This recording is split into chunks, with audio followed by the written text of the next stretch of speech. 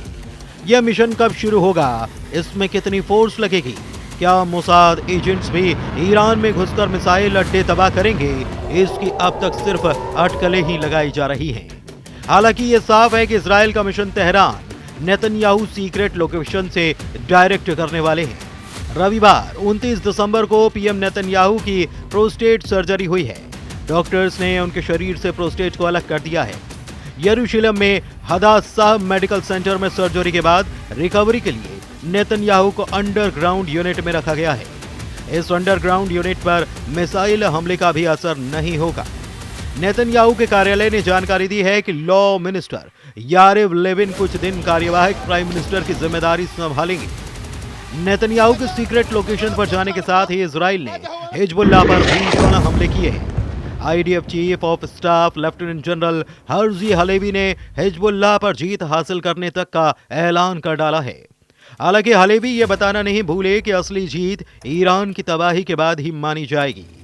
Lebanon मोर्चे पर total control और सीरिया में हिजबुल्लाह को ईरान से अलग थलग करने के बाद हलेवी भी ईरान पर सीधे हमले के लिए तैयार हैं।